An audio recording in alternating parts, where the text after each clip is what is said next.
Saludos amigos de Letras de Café. En esta nueva entrega tenemos plato fuerte como siempre, un invitado de lujo, de lujazo. Tenemos para esta semana a Jochi Herrera, ensayista, crítico de arte, crítico literario. También él es doctor, no le gusta que le digan doctor, que le digan Jochi, porque es una forma más cercana para los lectores, ¿verdad? Para todo el ambiente literario. Estamos muy contentos de recibirlos porque es un amigo de este equipo, Basilio. Así es, un gran amigo del país y que ha hecho importantísimos aportes al análisis, a la interpretación y a la apreciación de las obras de arte dominicano y también de textos literarios. Y que tiene una producción literaria de más de 8 libros. Sí. O sea, que estamos hablando de un trabajo y de un camino recorrido. Estamos muy felices de recibirte, Jochi. Muchísimas gracias, Lisa y Basilio. En verdad, somos amigos de la palabra, ¿no? Y del pensamiento, que es lo que hay detrás de la actividad creativa. Y conversábamos fuera del aire de la importancia y lo maravilloso que es este diálogo, sobre todo para los jóvenes. Así que gracias por el honor de estar aquí. Creo que lo vamos a pasar bien. Muy bien. Aquí tenemos sobre la mesa, Lisa, 5 libros de Jochi, de 8, ¿verdad? Sí. Incluyendo el Premio Nacional de Ensayo, FIEX Lux, sobre los universos ¿El Premio del Nacional color. de Ensayo en qué año, para recordar? El año pasado. 24, Sí, 2024. Publicado por Huerga y Fierro de España y que se puso a circular creo que el año pasado también. Antepasado. En la Feria del Libro, Se presentó en Francia, en Orleans, Francia, y creo que en Puerto Rico también. En Roma. En Roma. En Chicago. Y en Madrid. De que maña afuera, que en Chicago no, ¿verdad? No, yo soy chicagense. Sí, claro, imagínate. Una experiencia vivida de más de 30 años en una ciudad. O sea, ahí están prácticamente familiares y amigos. Es decir, que Jochi es una especie de hijo pródigo, ¿verdad? Que nace en Santiago, se forma estudia medicina, se va a Chicago y también se convierte en profesor de cardiología. Y aquí dirige la unidad de cardiología de CEDIMAT. Sí. Pero nosotros lo conocemos como el ensayista, el intelectual. Aquí tenemos una muestra de sus libros, es decir, de ensayos, lo que quiere decir que estamos ante un ensayista puro, ¿verdad? Sí. Es decir, que no crea que no escribe poesía, ni cuentos, ni novela, sino que produce ensayos literarios en la tradición de Montaigne, ¿verdad? A partir de esa pregunta que se hacía Montaigne, ¿qué sé yo? ¿Qué sé yo? Y de lo que yo sé de eso voy a hablar, de eso voy a escribir.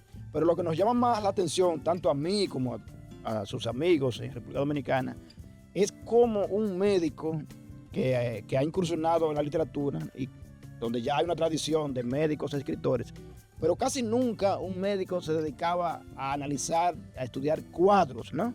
Cuadros de pintura. Sí.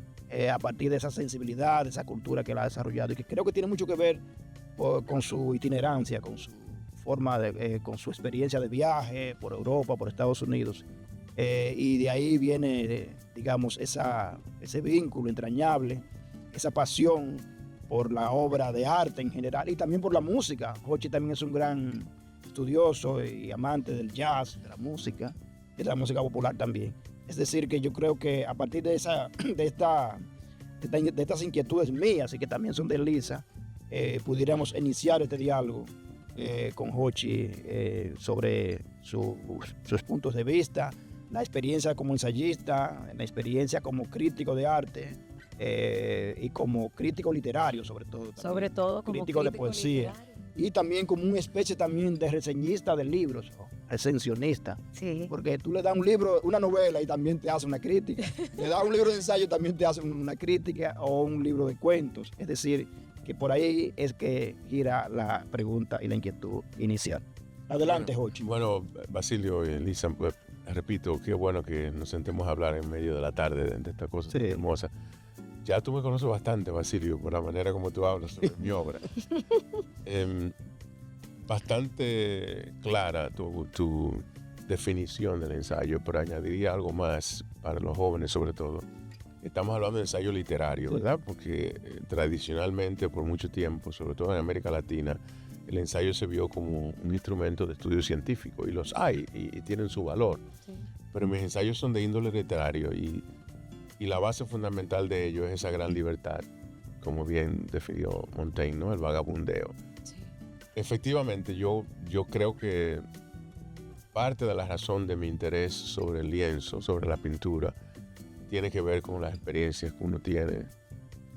Hay un ensayo hermoso de Kandinsky sobre la espiritualidad en el arte, donde Kandinsky habla, son 90 páginas inolvidables. Kandinsky habla de cómo el verdadero artista y la verdadera obra de arte es la que nos despierta y provoca el sentimiento y la profundidad de lo que somos, que es el alma, ¿verdad? El raciocinio, alma o espíritu, como quieras llamarlo. Entonces, ciertamente las experiencias de mi interés por el arte me han llevado a eso, pero de alguna manera, no sé si es, eso es muy lúdico, tú lo sabes, en mi libro tratan de serlo. Mi subespecialidad en medicina es imagenología. La cardiología hoy día tiene 5 especialidades. Sí. El que mete los catéteres en el corazón, en infartos, se llaman plomeros, son intervencionistas. Los que tratan las arritmias, electrofisiólogos, le decimos electricistas. Pues los que manejamos imágenes, resonancia, tomografía, eco, esas cosas, imagenólogos.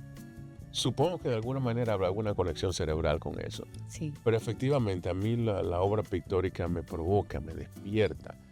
Y debo aclarar al público que yo no soy crítico estudiado ni académico, yo no he estudiado nada de literatura ni de crítica, porque hay que respetar lo que sí han hecho eso, ¿no? Sí. Así que gracias por el piropo. Pero se te da muy bien. Bueno, gracias. Eso yo creo que es el producto también del deseo de entender la obra más allá, que al final eso es lo que un pintor quiere. El pintor quiere provocarte, ¿no? Entonces tú hacer el esfuerzo de entender más allá, para mí me parece fascinante. Y a veces la gente me dice, pero ¿cómo tú ves esto en el cuadro? Bueno, así que yo lo veo, pero quizás Lisa lo ve diferente. Claro. Y eso ha resultado en estas varias colecciones de ensayos. Pero hay una especie también de hilo conductor y es el tema del cuerpo. Desde tu experiencia como médico siempre aparece el cuerpo y te has convertido en una especie de especialista, ¿no? Valga la redundancia, en el tema del cuerpo desde una perspectiva no solamente científica, sino desde la sensibilidad, la imaginación y también el cuerpo en la historia del arte, es decir, el desnudo, el cuerpo femenino y masculino en la pintura, en la escultura, y eso también está presente en tu obra, sí, por supuesto, en tu obra crítica, ¿no? Por supuesto, antes que tú hables, Lisa, sí, el cuerpo, y estamos hablando no del cuerpo anatómico médico, ¿verdad? Aunque también me aprovecho del hecho de que soy médico. Y ahí viene parte de la respuesta de qué hace un médico escribiendo de esto, ¿no? Para allá iba. Evidentemente uno que maneja en el día a día el cuerpo, que lo entiende, que lo toca, que lo cuida, que trata de aliviarlo, bueno, pues el cuerpo es un instrumento maravilloso para el pensamiento. Giordano Bruno hablaba de los ojos como mirada al alma y el corazón como fuente del sentimiento, como fuente del... antes de que lo asesinaran al pobre. Y los filósofos tradicionales, o sea, desde Aristóteles hasta Platón, todos ellos, y los filósofos contemporáneos. Jean-Luc Nancy tiene un ensayo El extranjero espectacular, que es sobre su experiencia de tener un trasplante cardíaco. Entonces, el cuerpo siempre fue, y creo que seguirá siendo, una fuente maravillosa de pensamiento, de cuestionamiento y de expresión artística y filosófica. Y creo que parte de lo que hago en este libraco, sobre todo estrictamente corpóreo, es aprovecharme de mis conocimientos y quizás revisar lo que otros han pensado y yo verlo de mi manera, ¿no? Entonces sí, efectivamente el cuerpo es otro gran presente en mi obra. La pregunta iba precisamente porque hay mucha de la audiencia que te conoce al cardiólogo. Conoce al ensayista, pero está vinculado con el cardiólogo porque probablemente pacientes te van a ver, aprecian lo que tú haces. ¿En qué momento entonces es que tú descubres que ven acá, que hay un switch? Yo tengo muchas inquietudes, yo tengo muchas cosas que contar.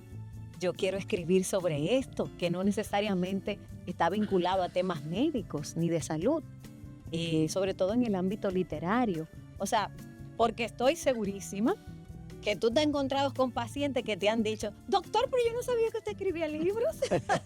No, ¿Verdad que sí? Peor aún, hace unos años tuve el honor de presentar un libro de Soledad Álvarez, mi amiga, un poemario, autobiografía en el agua, y luego de la presentación se me acercaron algunos pacientes y me dijeron algo peor. Doctor Herrera, pero yo pensaba que usted lo que era cardiólogo. O sea que no se puede hacer otra cosa. Escritor. Fíjate, desde muy joven yo tuve naturalmente atracción por las artes y la música primero y luego y en conjunto la literatura. empecé a hacer garabatos. Todos tenemos poemarios de 15 años enamorados, ¿no? Que Sí. jamás lo publicaría. Mi trabajo creativo literario empezó en Chicago porque conformamos un grupo de escritores de múltiples nacionalidades latinoamericanas, Contratiempo, donde nos ejercitábamos en el trabajo literario y periodístico en una revista cultural. Y pues, eso fue luego evolucionando al ensayo y llegamos acá. Por mucho tiempo yo me preguntaba, y a veces te confieso que escondía el hecho de que yo era escritor. Era una suerte de bicefalidad, no bipolaridad, donde la cabeza del cardiólogo es una cosa y la del escritor es otra. Y creo que parte de eso era dejarme llevar por una presión social, donde la estipulación es que el médico es el gran profesional científico que usa corbata y que habla así muy serio, Sí. y que el escritor es esta suerte de bohemio que anda en jeans y no sé qué. Pero llegó un momento y dije, pero que yo no puedo hacer esto. O sea, yo soy quien yo soy. Yo no puedo desprenderme de lo que yo hago día a día. No solamente porque de eso es que vivo, sino de que tengo también una pasión sobre la medicina porque trato de ejercerla como debe ser. Entonces ahí llegaron los textos del cuerpo. Y finalmente, y te confieso que eso no fue hace tanto tiempo, 15, 20 años atrás, y dije, no, yo soy el doctor Jochi Herrera, o el cardiólogo, el escritor. Y ha sido maravilloso porque, repito, yo no escribo solamente del cuerpo, pero aún en cosas como la luz, el ensayo premiado, ahí hay mucho de ciencia, Sí. pero no se lee el científico, se lee otra cosa. Entonces, ya me siento muy cómodo con esa posición. Qué bueno. Sí, porque tú lo haces desde una perspectiva literaria, el ensayo como género literario. Quien lee, por ejemplo, Fiat Lux, eso efectivamente. Hay muchas referencias a la química, a la física del color, y ahí hay todo un estudio sobre la historia del color. Y el color es el elemento fundamental del cuadro de la pintura. Decía Octavio Paz que el color es la voz de la pintura.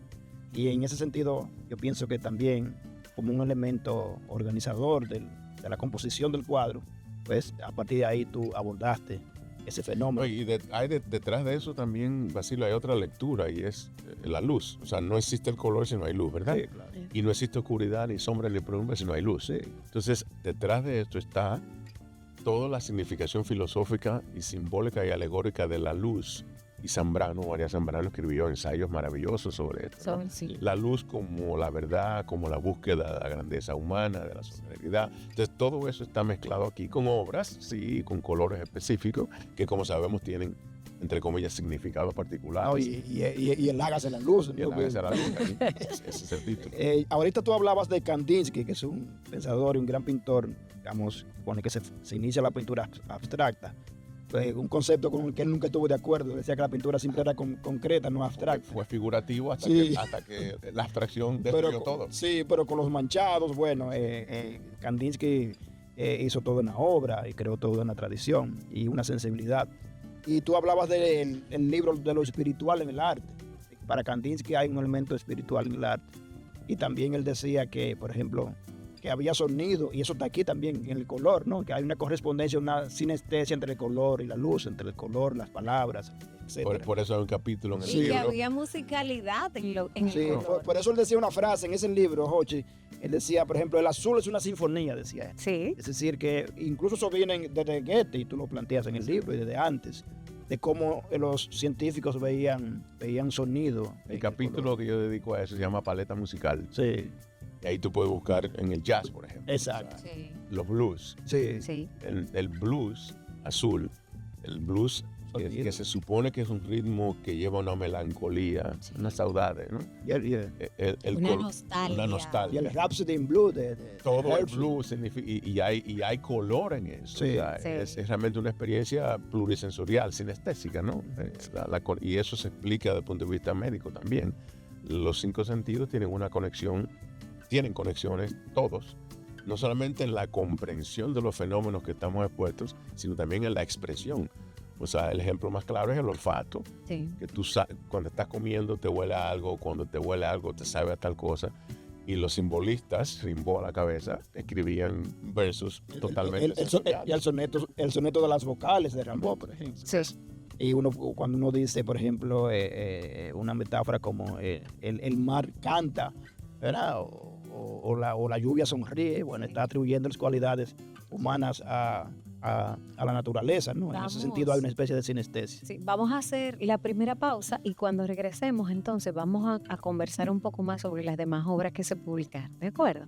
Ustedes no se muevan, vamos a una pausa, regresamos en breve.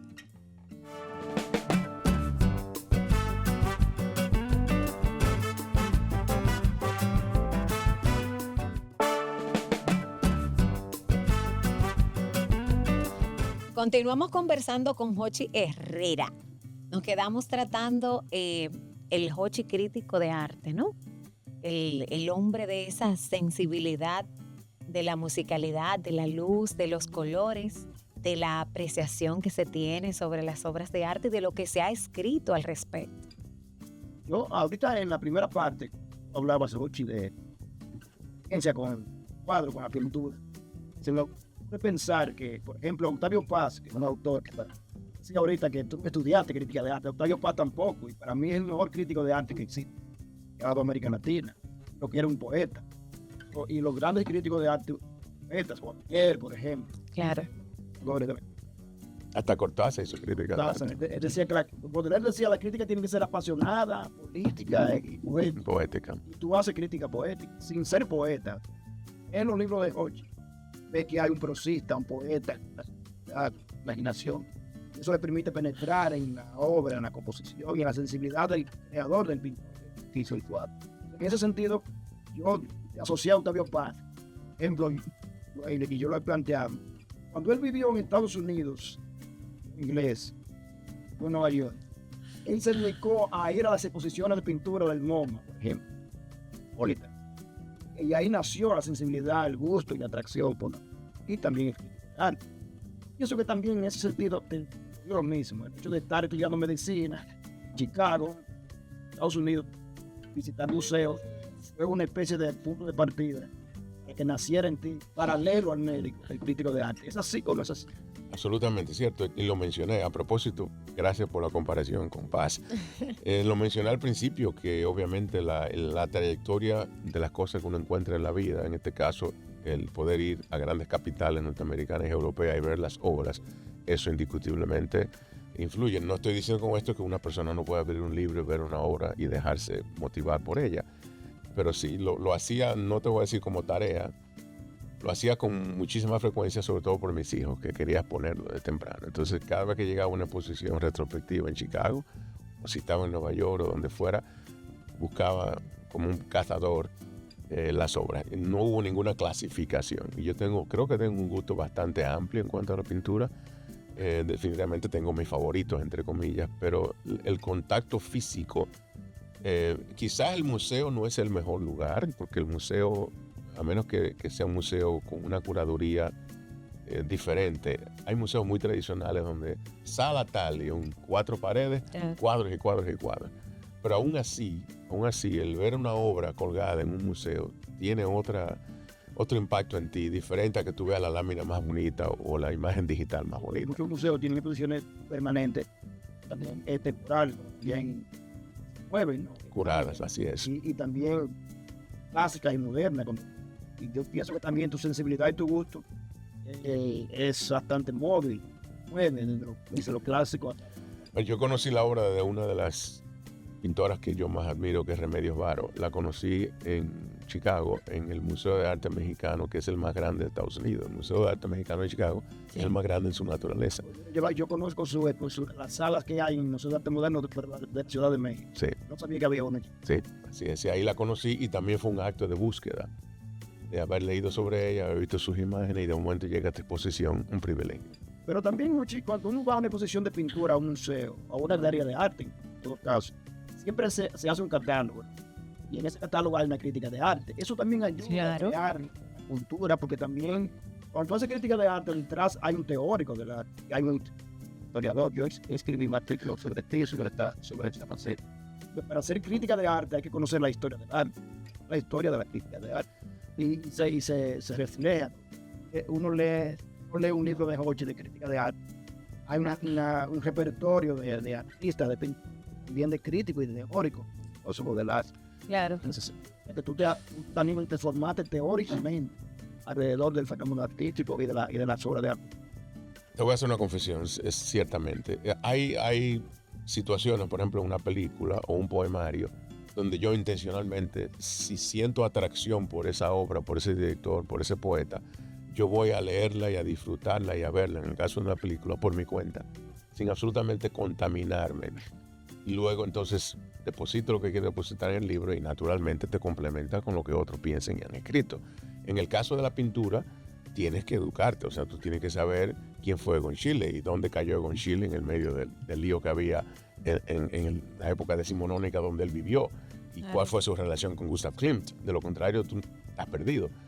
Pero no es una cuestión de estudio, que es lo que me diferencia de un crítico que es una autoridad. No, porque tú también investigas. Lógico. Para hacer una crítica de arte. Es que para hacerlo hay que investigar. Tienes que hacerlo, pero no desde un ángulo académico, quiero decir, con Sí. todo el respeto de la academia. Sí. Pero con el mismo rigor. Sí, no, Con el definitivamente. mismo rigor. Sí, hay un prosista, no es. Creo que en la gran crítica de arte se asemeja a un poema en prosa. Y eso es lo que yo creo que tú siempre has tratado de hacer. Y a mí me parece que tú has hecho un gran aporte en la crítica de arte, en la crítica mexicana, que siempre estuvo acantonada, retórica, tónica, rígida, a veces apegada a una teoría, a una corriente ideológica. Eso no le habrá gustado a mucha gente, pero no importa. Pero yo lo dije, eso hacía falta. Por ejemplo, el caso Escucho de Plinio Taín, por ejemplo. Y él también, y miren, Que le han dado, sí. que son visiones que le han dado mucha apertura a ese concepto de la crítica de aire. De la sensibilidad, Claro. donde hay un poeta detrás, una sensibilidad, y donde hay un diálogo entre el crítico y el cuadro y el artista. No, te hablaba hace un ratito de la sinestesia, de esa mezcla entre los sentidos. Yo creo que es imposible separar el estímulo visual, en este caso de una obra, de lo que te provoca el pensamiento detrás de eso, que puede ser un poema Claro, o puede ser una novela. claro. Marcel Proust, o sea, el efecto Proust, ¿recuerdan? El efecto de la Magdalena, de que la Magdalena, la dona o el bizcocho les recordaba el olor del té y no sé qué, y escribió un libro sobre eso, una novela. Entonces yo busco eso, sí. Busco eso en una obra pictórica. La motivación mía, del autor, por supuesto, y lo que yo veo detrás de eso, y lo que pudiera ver otra persona. Pero naturalmente es una experiencia egoísta, es individual, es mi versión. Y sí, es estudiada también, no académica, pero es estudiada. Sí, dándole una mirada ya a la parte literaria. O sea, vamos a ver las obras. El A mí- crítico de arte. Sí, Digo, el crítico literario. el crítico literario. Qué maravilloso, ¿eh? Poder conversar así tan ampliamente sobre todos estos temas y conceptualmente de una forma tan rica. Yo sé que este programa lo van a disfrutar muchísimo. A mí sí me gustaría que tú compartas con todos nosotros estas figuras que hay en esta obra de Fugas y Visiones. La imaginación, el deseo, la aventura, o sea, ¿cuáles son, cuál es la motivación inicial de descubrir estas figuras en el texto? O sea, ¿qué significan estas figuras en el texto que te llevaron a hacer esto de Fugas y Visiones? Tú eres una gran lectora. De Fugas y Visiones. Perdóname, soy inquieta. No, igual. A mí me gusta, Igual. prefiero ver de los autores esa parte íntima que tú dejas entrever en códigos, pero que están ahí en el libro y que tú esperas que Por los eso que te he lectores, dicho, que los lectores la descubran. por eso te he dicho que era una gran lectora, porque te has dado cuenta de unas claves que están detrás de este libro. Este libro, de Fugas y Visiones, publicado y curado de una manera muy linda por Miguel de Mena, editorial Cielo Naranja, Sí. es el primer libro que yo publico en República Dominicana luego de regresar a vivir acá. Después de 34 años en Chicago, yo llego y al año y más o menos. Tracito, mi diástolo. No, Extracito se publicó en Chicago hace Sí. 18 años. Soy Mero Guillén. Yo lo presenté, claro, pero este libro se publica yo viviendo aquí. Llegando. Obviamente. ¿Me entendiste? Sí. Y este libro eso de Fugas y Visiones tiene que ver con una canción de Luis Dado Aute, que fue mi amigo, compositor, artista y poeta. Y las visiones tienen que ver con cuál fue mi experiencia de haberme ido a los 22 años a vivir a Chicago y regresar 34 años después y vivir el país. Otro país, porque no fue el que dejé. Entonces, todo ese encuentro, choque o sacudida con la cotidianidad, con los olores, con los amigos, con el pensamiento de lo que estaba pasando en el mundo en ese momento, pero viviendo aquí es lo que da origen a este libro. Entonces ahí hay textos atemporales, Sí. en el sentido de que el tiempo se supone que lo rija todo, pero yo lo que pretendo aquí es tratar de hilvanar esa ida de 34 años con una llegada a otro lugar en un presente, que es lo que está pasando, y cosas que me pasaban a mí. Sí. Ustedes no me van a permitir leer, quizás sí, quizás no, pero aquí hay un texto. Sí, por favor. Bueno, aquí claro. hay un texto que explica eso. O sea, hay varios. Por ejemplo, hay un texto aquí sobre el surrealismo a la dominicana. Sí. No lo voy a leer porque es muy extenso. Surrealismo a la dominicana. Un poquito. Voy a leer otro, que, Ujú. que el Sí. otro es más pequeño, pero más corto. Surrealismo a la dominicana es mi primer encuentro en la carretera que va hacia Samaná. Esa carretera muy linda. Cuando uno sale de los Haitises, que baja Sí. a esa recta, hay uno de esos paradores a la derecha, no me acuerdo cómo se llama. Yo llego ahí y veo que el carro se queda en el parqueo y veo que a la izquierda hay 4 o 5 sillas de ruedas usadas en venta. Luego hay una serie de estatuillas en cal de gnomos escandinavos. Luego hay unas figuras femeninas entre taínas y reggaetonianas. Luego está la vitrina de los tostones y el queso frito. Y yo le comento eso a mi pareja. Y dice, ¿qué es esto? Esto es un ¿dónde que yo estoy? Y dice, tú no has visto nada, mira lo que hay allí. Realismo mágico. Mira lo que hay allí por toda la cara. Una avestruz en una jaula. Ok. Entonces ahí vino. Este otro texto ocurrió por yo estar presente. O sea, yo estaba viendo, nos fuimos a manejar por la costa norte y nos quedamos en un hotelito francés, en una de esas playas, o Cabo Francés Viejo, por ahí, no sé qué. Y en un atardecer me quedé viendo el mar y viendo los albatros caer. Y de aquí surgió este textito pequeño que en parte responde tu pregunta de por qué, cómo y dónde. Y justifica lo que te acabo de decir, que es la experiencia de llegar atemporalmente. Y el texto se llama Ars Kamikaze. Sí. Los albatros son una familia de portentosas aves marinas del orden Prosaleriformes que surcan los cielos en majestuosos patrones de vuelo. Según los ornitólogos, ellos son posibles gracias a la compleja anatomía de sus alas, las cuales les permiten viajar grandes distancias consumiendo muy poca energía. Logran así maniobrar ante las inclemencias de los elementos e incluso lanzarse en picada, en vuelo kamikaze, bajo riesgo de muerte, a fin de capturar sus presas en el océano, dado el carácter exclusivamente piscívoro de su alimentación. Fue el Vate Baudelaire quien con mayor firmeza metafórica hizo poesía de los albatros cuando comparó sus elegantes trazados celestiales con su torpe conducta una vez capturados en tierra. Similar a lo acontecido al poeta, quien despliega sus alas en el viaje de la escritura, mas al ser atrapado en el mundo terrenal donde no pertenece, concluye la aventura porque sus alas de gigante no le sirven de nada. Caramba. Sí. Sí. Del mar. Entonces ahí yo hablo de la comparación, se llama kamikaze porque hago la comparación entre el vuelo kamikaze Sí. de los japoneses, Sí. la imagen del sintoísmo japonés con los albatros, y termino diciendo que yo hablo aquí del amor kamikaze, de ese que es incapaz de existir sin el convencimiento de su propia absurdez y sin la danza cuasi mortal del enamoramiento, que no del amoramiento. Sí. Y medito observando los albatros sobre el amor que no desea prescindir del convencimiento de que su riesgo lo vale todo. Y recuerdo aquel amor que con la misma obstinación del piloto suicida que se reconoce inmortal, se arriesga a ser muestra mortal de la inmortalidad, como diría Pessoa. Maravilloso. Porque, Lisa, ahora vámonos con mucho.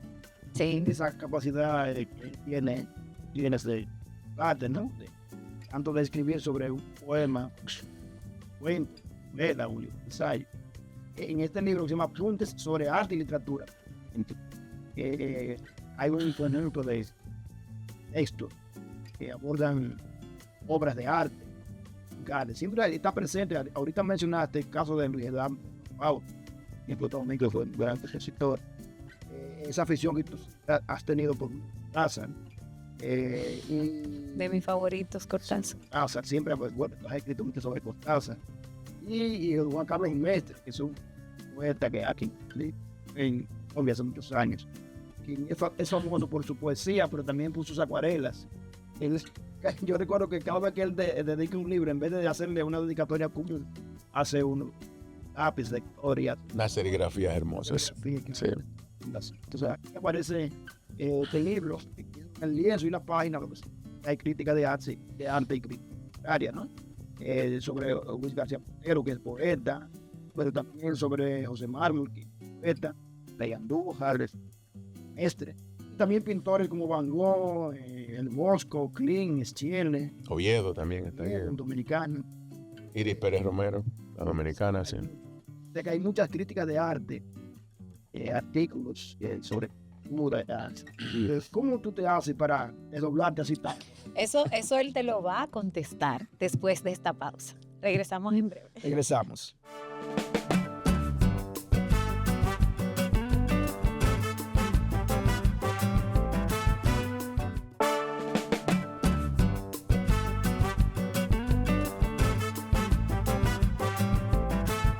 Bueno, seguimos con Jochi Herrera, en este extraordinario diálogo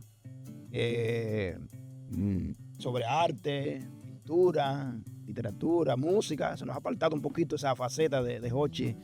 La vamos a tocar ahora. Ese gran melómano, amante del jazz, y ese jazz lo ha conectado con Cortázar y la música, con Serrat. Y con Sabina, el arte. Con el arte en sentido general. O sea que estamos ante un médico que tiene una amplísima sensibilidad por todas las expresiones del arte literario, musical, artístico y también por el cine, ¿no? Entonces, en el segmento anterior quedamos conversando sobre la relación entre la crítica literaria y la crítica de arte, que prácticamente ha sido el eje de todo el diálogo. Y como tú, Jochi, eres capaz de presentar un libro de cuentos, uno de poesía, cuando te buscamos en la Semana Internacional de la Poesía, del cual Jochi es miembro del comité. Sí. Cuando le pedimos, te corresponde presentar la antología de poesía, y la hace, ¿no?, de una manera magistral, y así también un discurso, una de arte o hablarse. Claro, ¿cuál ha sido el método, la manera, la vía que te permite desdoblarte? Y que sé que el ensayo es el eje, ¿no? Esa es la forma. Como decía el gran teórico alemán, Orla, yo como forma. El ensayo viene siendo el género que te permite cultivar la crítica la crítica, así que de general. Entonces, en ese sentido es que va mi pregunta o mi inquietud o preocupación de cómo puedes, así como hay escritores que cultivan todos los géneros literarios, tú eres capaz de, dentro de la crítica, cultivar todas las manifestaciones de la crítica. Dos palabras claves: curiosidad y sensibilidad. Y a propósito, hemos hablado de esto tú y yo, Basilio, de que hay autores que manejan múltiples géneros. Tú eres uno de ellos. Tú eres un excelente ensayista. Tú haces microfricción, bueno, y eres todavía, poeta. ¿Y qué más quieres, verdad? ¿Todavía? ¡Qué bárbaro! Pero en el caso mío, yo me concentro en ensayo solamente, y eso de alguna manera es una ventaja, porque te da toda la libertad. Pero esas dos palabras, curiosidad y sensibilidad, dentro de la curiosidad está la lectura. O sea, hay que ser un gran lector. Yo no puedo ser el lector que es Basilio, porque la verdad que no pudiera dormir. No sé cómo tú lo haces. Pero la curiosidad, dígase, el leer, y la curiosidad de preguntarte y buscar es esencial. Y la otra es la sensibilidad. Tiene que haber una sensibilidad estética, algo que te provoque estéticamente, en el caso de pintura y en el caso incluso de la lectura. Entonces, no responde a ninguna cosa extraña. Quizás es una habilidad innata, no sé, porque toda mi vida leí desde los 5 años de edad. Pero es curiosidad y sensibilidad, ambas cosas. Y en la página del ensayo, ahí encuentro toda la libertad. Creo que fuiste tú que una vez me preguntaste o me comentaste, oye, qué curioso, Jochi, que tú vas a hablar de tal tema y tú empiezas en el primer párrafo, en el segundo párrafo a decir cosas que no tienen nada que ver, y al final sí tiene que ver. Entonces, esos son tretas que uno usa para uno entrar al tema como una visión telescópica, digamos. Hay también otro caso curioso, y es que tú eres un científico porque eres un médico.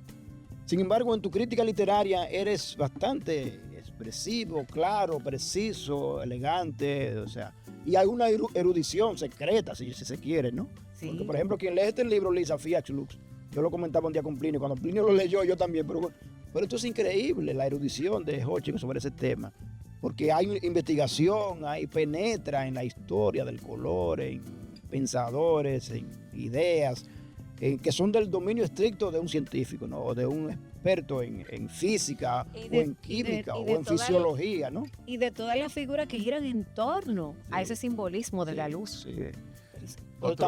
O sea que también hay en ti erudición. Bueno, pero no una erudición pesada, así, digamos. Encajonada. Sí, como escriben los científicos. Esto yo no lo digo con mucha frecuencia, creo que es la primera vez que lo digo en República Dominicana y está desprovisto de todo amago de arrogancia. Yo soy científico académicamente hablando, he publicado decenas y decenas de trabajos científicos en el campo de la cardiología y la construcción, en inglés. En el campo médico, la construcción de un ensayo en este caso científico, de un estudio, de un artículo, de un manuscrito técnica científico, exacto, eso requiere una artesanía particular, donde tú empiezas con una introducción, un objetivo, una metodología, un ejercicio del científico y una conclusión. ¿Y qué es lo que es el ensayo? No es eso. Sí. Entonces, esa construcción de un trabajo académico, médico, científico, me ha facilitado muchísimo. Pero en tus libros de ensayo no se nota. No, lo que está en ensayita, ensayo personal. Así es. Así es. El que yo. Pero en mi cabeza, o sea, yo cojo un pedazo de papel y voy a hacer un ensayo sobre las rosas amarillas. Entonces yo pienso qué es lo que quiero escribir. Entonces yo hago un esquema. Pero en ninguno de los libros ni hay notas, no, ni hay bibliografía. O sea, y además en cierto modo es una crítica periodística, un ensayo periodístico que tú haces. Acuérdate que te dije que para revistas y periodistas mis inicios de escritor empezaron en el periodismo. Para revistas culturales. Entonces, como me he pegado de los poetas toda la vida y he sido amigo de todos, incluyendo los dominicanos, entonces ahí se cuela la poesía. ¿Qué te parece, Liz? No, maravilloso. De los objetos y el entorno, cuéntanos sobre esta obra. Bien. Esta obra es la más reciente. Siempre Hanley Herman me decía, no diga la última. No, la más reciente, por supuesto. Se presentó en Puerto Rico en diciembre. Esto es un agradecimiento a Isla Negra, editores, en la persona de Carlos Roberto Gómez Vera, quien me solicitó hace un año que quería tenerme en su catálogo. De los objetos y el entorno es un intento de yo conectar, digamos, o contextualizar el objeto material, reloj, una moneda, el espejo, una silla, con un montón de cosas relacionadas a la existencia humana y el entorno donde vivimos, entorno, aire, agua, tierra, planetas. Entonces aquí yo te empiezo a hablar, por ejemplo, de la ropa. La ropa es un objeto, ¿verdad? Porque la ropa no habla ni piensa, son átomos de tela, ¿no? Entonces, pero el ropaje es todo. Y yo empiezo desde el desnudo y atravieso el ropaje, la moda y toda la significación literaria, filosófica de eso.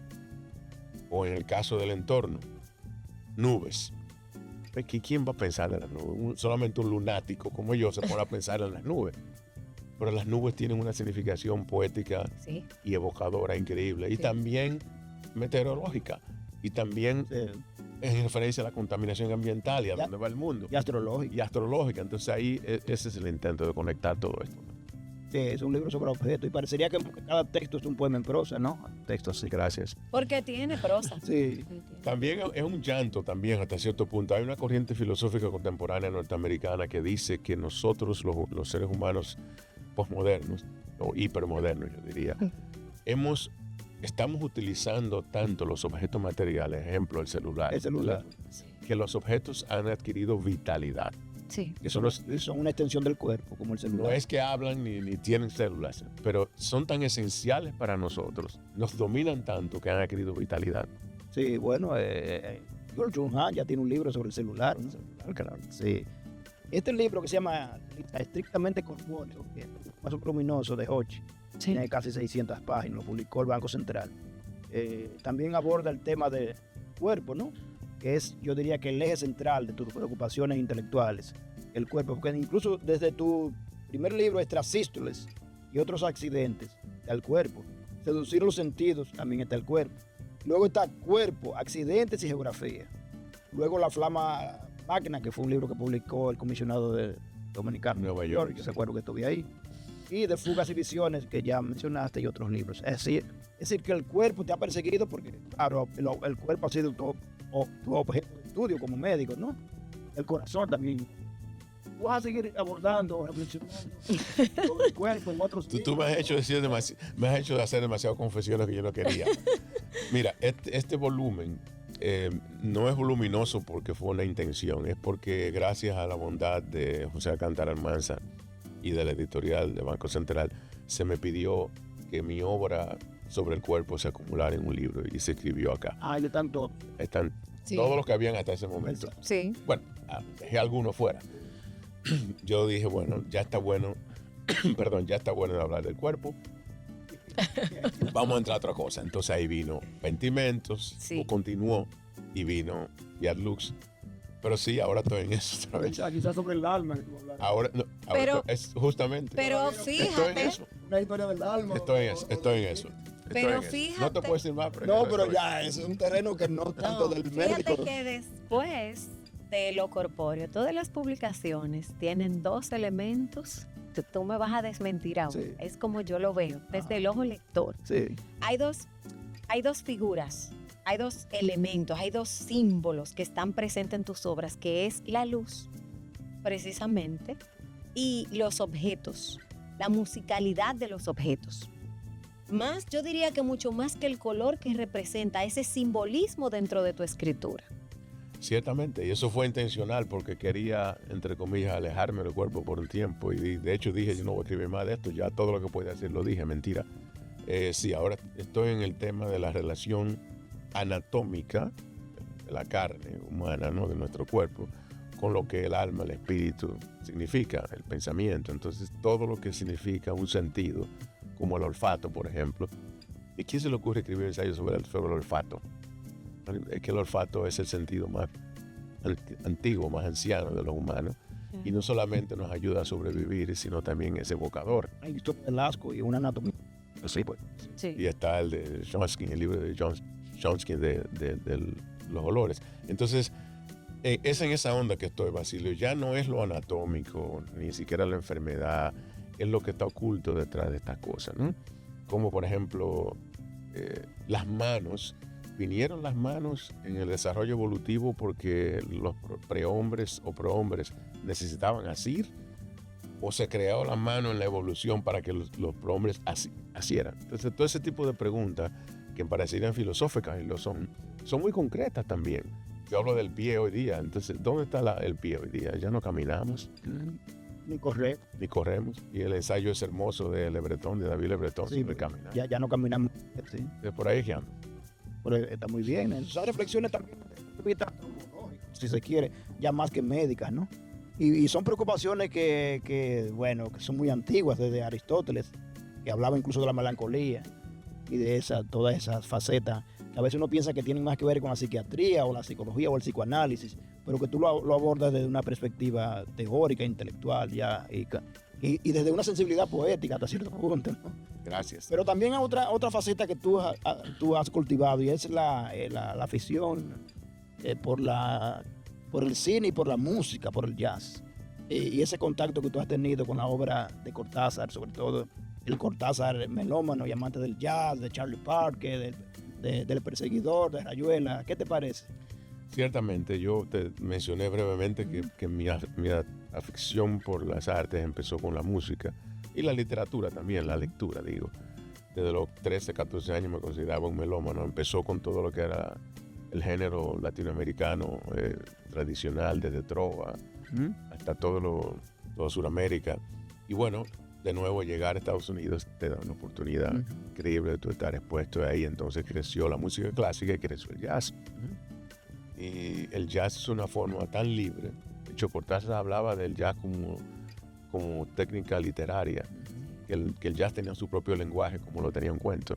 Entonces ya entra el aprender sobre jazz, escuchando y aprendiendo lo que un artista particular o un género dentro del jazz brindaba. Pero ya te llevó a Cortázar o No, viceversa. Cortázar siempre estuvo ahí, el padre simbólico. Porque Cortázar es el que primero convierte a un Claro. protagonista como Charlie Parker del Perseguidor Claro. en un músico, ¿no? No, o sea, Era eso un- fue una coincidencia. Sí. Pero mi atracción por la música precede a la literatura. Entonces, ya luego la literatura empieza a tumbar, porque el día tiene 24 horas. Sí.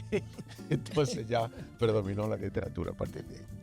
¿Qué te parece, Lisa? Yo creo que hemos tenido un gran diálogo, ¿no? Fluido. Excelente. Tienes que volver luego, Jochi, a mostrarnos eso que vas a escribir sobre el alma y las pasiones sobre el alma y todo lo que viene ahora que tienes en el tintero. Prometo que ustedes serán los primeros que se van a enterar de cuando salga eso. Este también yo creo que eso es Claro, supuesto que sí. Sí. Ay, esa belleza. Y todo ese tema de la muerte también. De la vida y del espíritu. Y las nuevas formas de la muerte. ¿Eh? La muerte oculta, que ahora es la cremación. Esténse.